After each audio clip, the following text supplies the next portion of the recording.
आपके अपने channel high level study का फिर स्वागत है। बहुत ही महत्वपूर्ण वीडियो के साथ देखिए एक बार फिर से हाजिर हैं। आप देखिए आपका जो मॉडल पेपर है मेरे पास बच्चों 2023 बोर्ड का 301 ZF क्या है 301 ZF, जो कि वेरी मोस्ट इंपॉर्टेंट आपके लिए मॉडल पेपर है। ठीक है, यहाँ पर भी आपको समय 3 घंटे 15 मिनट दिया गया था, तो इसका भी पूरा सोल्यूशन हम आपको अच्छी तरीके से बताएंगे और समझाने का प्रयास करेंगे। देखिए पूर्णांक 100 नंबर यहाँ पर देखिए मेरे प्यारे बच्चों, आपके लिए एक एक प्रश्न आपको एकदम सटीक आपको जानकारी देंगे कि आपको कितना सही है कितना गलत है।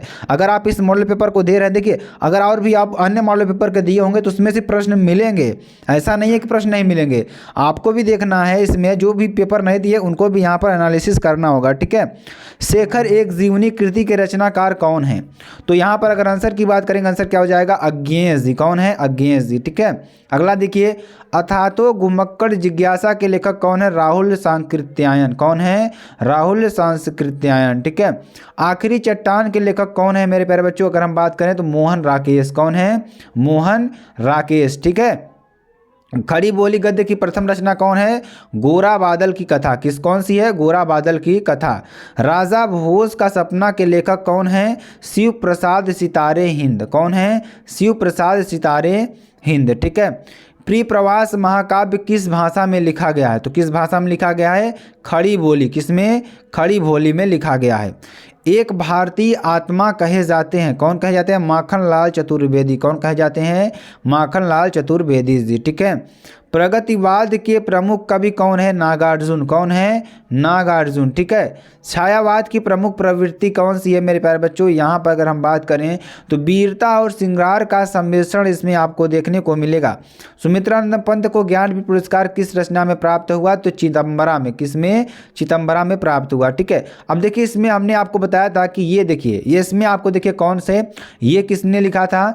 तो ये देखिए मुने मानव जात की दुर्दम निर्मल धारा में हजारों वर्ष का रूप साफ दिखाई दे रहा। तो ये किसने लिखा था? हजारी प्रसाद द्विवेदी जी ने लिखा था, जो कि चैप्टर का नाम क्या है? अशोक के फूल। ठीक है, ये आपके लिए बहुत ही इंपॉर्टेंट है। अगर निम्नलिखित पद्यांशों का अपने आधारित प्रश्न के उत्तर जैसे इसमें लिखेंगे, व्यापक ब्रह्मा सबे थलपूरन है हमहु पहचानती। तो ये किसने लिखा था? भारतेंदु हरिश्चंद्र जी ने लिखा था, और ये उनकी कौन सी कृति थी? प्रेम माधुरी। तो आप सभी लोग भी इसका आंसर लिख लीजिए, बहुत ही इंपॉर्टेंट है। ठीक है, उसके बाद देखिए मेरे प्यारे बच्चों, हमने आपको यहाँ पर कुछ और चीज़ें बता रखी है, जैसे कि देखिए जो प्रोफेसर जी सुंदर रेड्डी का जीवन परिचय हमने आपको बता रखा था, इसको भी अच्छी तरीके से लिख लिए होंगे। ठीक है, निम्नलिखित में किसी एक कवि का जीवन परिचय देते हुए उनके साहित्यिक विशेषताओं को लिखिए। जैसे इसमें सुमित्रानंद पंत का हमने आपको बताया हुआ था, तो ये भी बहुत ही इंपॉर्टेंट है। ठीक है, अब देखिए इसमें बहादुर कहानी तो हर एक में आपका आएगा, तो ये कहानी बहुत ही पंचलाइट या बहादुर दो में से एक आता ही आता है। 100% श्योर है, 100% श्योर है। मैंने आपको देखिए बहुत सारी बताई हुई थी। ठीक है, इसको बहुत ही सिंपल है, आप कर लिए होंगे। ठीक है, उसके बाद देखिए इसमें क्या आता है? आलोक वृत्तखंड काव्य, जो कि आपके प्रयागराज वालों के लिए है, इसको भी आपको पढ़ लेना है। ठीक है, अब देखिए ये तो अनुवाद है, अनुवाद तो आप कर लिए होंगे, जो कि बहुत ही इंपॉर्टेंट है। कुशाग्र बुद्धि दयानाम तीर्थ वर्षाणी पौध पढ़ने अध्याय, तो यहाँ पे आप देखिए बहुत ही इंपॉर्टेंट है ये। ठीक है, ये भी आपके लिए, तो ये तो इसमें कोई दिक्कत होनी नहीं चाहिए, इन सब में आपको अच्छे कर लिए होंगे। उसके बाद देखिए दो प्रश्नों का संस्कृत में उत्तर दीजिए, तो इस उत्तर आपको दे दिए होंगे। ठीक है, जो कि वेरी मोस्ट इंपॉर्टेंट है। उसके बाद देखिए मेरे प्यारे बच्चों, यहाँ पर देखिए वीर रस अथवा रौद्र रस शिलेष अलंकार सोठा, ये देखिए बहुत ही इंपॉर्टेंट है, बहुत ही महत्वपूर्ण है, इसको आप लोग कर लिए होंगे। ठीक है, चलिए निम्नलिखित में से किसी एक विषय पर निबंध भी आप लोग देखिए इसमें दिया हुआ था, जैसे भारत में आतंकवाद की समस्या का समाधान, स्वास्थ्य समाज के निर्माण में नारी की भूमिका, पर्यावरण प्रदूषण की समस्या समाधान। ठीक है, ये आपके लिए बहुत ही इंपॉर्टेंट है।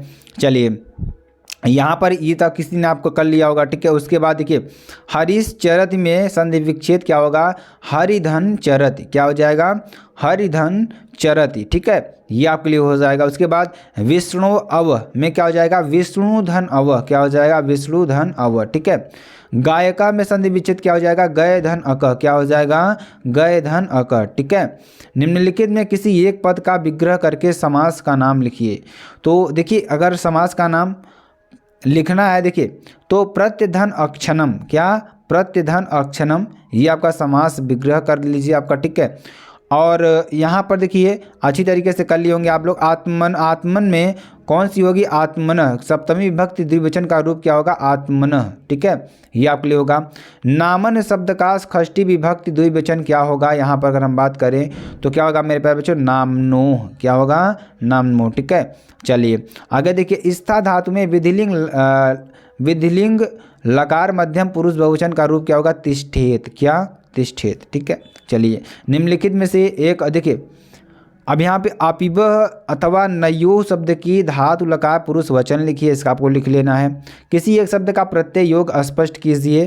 तो एक शब्द के धातु एवं प्रत्यय का योग स्पष्ट कीजिए। देखिए पीतम, इसमें लास्ट में लगा है, जो प्रत्यय है लगा हुआ है। और देखिए श्रीमती में देखिए अगर देखेंगे प्रत्यय कौन लगा? ई प्रत्यय आपको लगा हुआ है इसमें। ठीक है, तो यहाँ पर देखिए रेखांकित पदों में किसी एक पद के विभक्ति संबंधित नियम का उल्लेख कीजिए।